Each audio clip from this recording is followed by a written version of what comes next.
Bonjour à toutes, cette semaine je vous retrouve pour vous montrer comment j'ai réalisé ces petites plumes à l'aide d'un pinceau de détail.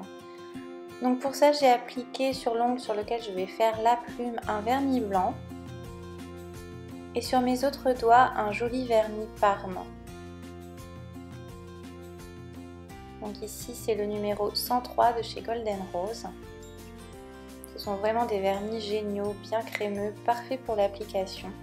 Donc là j'en ai appliqué une couche, puis j'en applique une seconde et tant que ce n'est pas encore sec, je viens attraper des paillettes sirène que je vais venir appliquer comme ça sur tous mes doigts, également sur l'ongle que j'ai verni en blanc. Donc pour qu'elles adhèrent, je me sers tout simplement de la couche collante du vernis. Je viens tapoter délicatement sur mon ongle, j'en applique partout. Ensuite je souffle ou je balaye avec un fan brush pour enlever l'excédent et je matifie l'ongle sur lequel je vais venir dessiner la plume. Je vais utiliser donc un pinceau fin et de la peinture acrylique noire et violette dans les mêmes tons que le vernis que j'ai posé sur mes autres ongles. Je commence par tracer le centre de ma plume, donc pour ça je fais une sorte de S, un petit zigzag comme ça. Je double le trait et ensuite de part et d'autre de la plume je vais venir faire les tiges.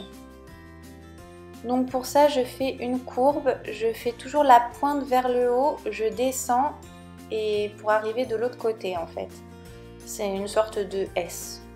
Donc là ma plume n'est pas terrible parce qu'elle est un petit peu déplumée finalement, mais je vais ajouter ensuite d'autres traits pour qu'elle soit un petit peu plus fournie et plus jolie. À la base de la plume il y a le petit duvet, donc du coup je fais plein de tout petits traits tout fins. Je termine la plume avec un petit trait tout fin également dans le même alignement que le centre de la plume. Et ensuite je vais venir étoffer un petit peu la plume. Donc je rajoute des traits, voilà, après c'est un petit peu comme vous le sentez, hein, mais bon c'est plus joli d'avoir une plume bien fournie. Mais il faut quand même qu'on distingue chaque trait de votre plume. Ensuite j'ajoute un petit peu de peinture acrylique violette puisque je voulais pas une plume toute noire.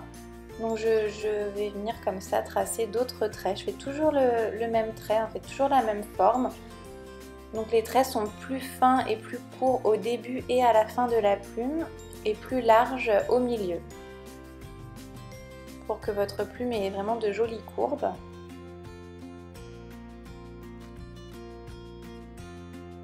Donc là je continue, j'en rajoute, je repasse jusqu'à temps que le motif plaise. Je repasse sur l'axe central de ma plume pour qu'il ressorte bien.